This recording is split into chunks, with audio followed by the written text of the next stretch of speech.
Harisharanam.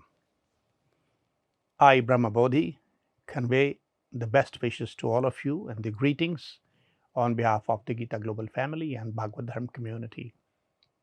And I pray that may God shower upon you on this colorful festival occasion all the colors of happiness all through your life. Hindus celebrate with great dedication this great festivity, this occasion of Holi, which is named after a demon woman called Holika. But while most of them remember it with great zeal and zest, very few of them know the real truth or reason behind this festival, and that ought to be remembered today. Holika was a demonical woman, sister of a great demon called Hiranyakashipu.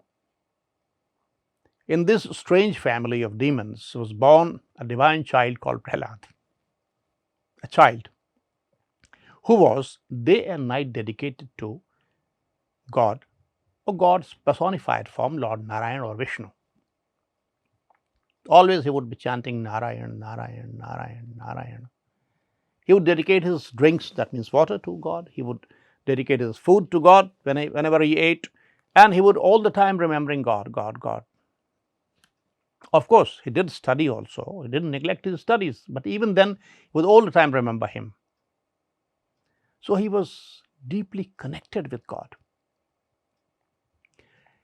This was not at all liked by Hiranyakashipu, who had a boon from Lord Brahma, strange boon again, that he could not be killed by any existing creature in the world. Now this boon made him very conceited and arrogant and ruthless. He issued a decree that nobody in his kingdom would ever worship any deity except him. And if anybody remembered any other deity or worshipped any other deity, he would be killed or severely punished. So he was a terror.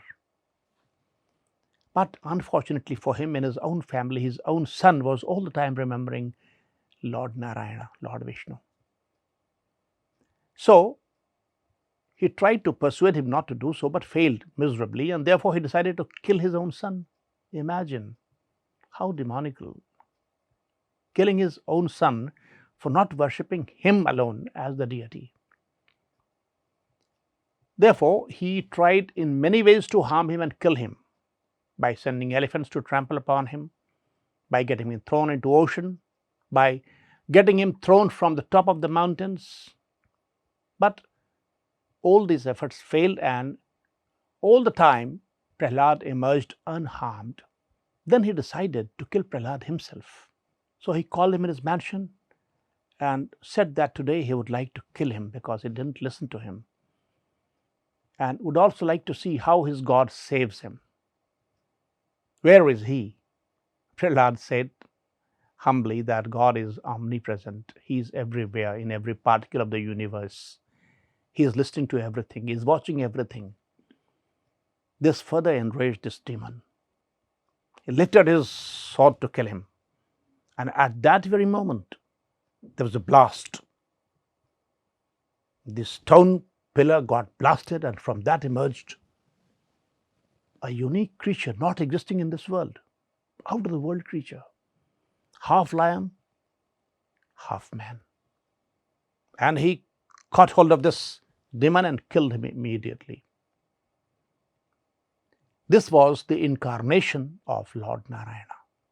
He had to take this, assume this form, because if he assumed the form of a man, the boon given to Hiranyakashipu by Lord Brahma would be violated. Or if he came as a lion, it would again be violated. The boon would be violated. So, respecting the boon given by Lord Brahma, he found out a way to assume a form that would not violate the boon given by Lord Brahma, and he killed Hiranyakashipu, took Prahlad in his lap. What is the message? The message is the same that Lord Narayana has given in the Bhagavad Gita. Ananyaschintayanto ma ye jana paripasate tesham nityabhiyuktanam yogakshemam vahamyaham. The one who worships me and me alone with full dedication, wholeheartedly, the one who dedicates all his acts to me, always thinks of me and me alone, no other deity. I protect him in all manners and comprehensively take care of his well-being.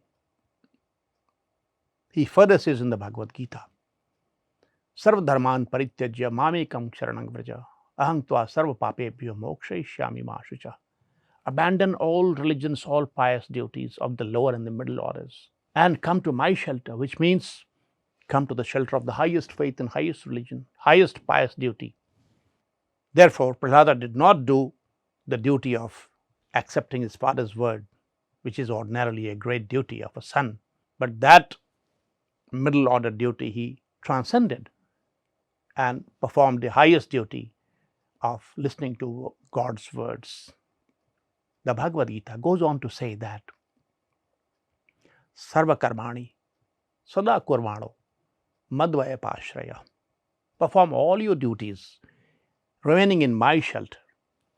Mad prasadat avapnoti shashvatam padamavyam.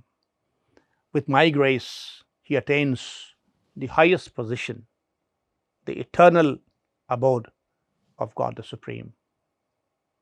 Therefore, I would suggest that there is a need to establish a tradition that all Hindus celebrate the festival of colors in the daytime, and in the evening they open the Bhagavad Purana and read the story of Prahlada in 7th canto, 7th skandha, chapter 4 to chapter 7.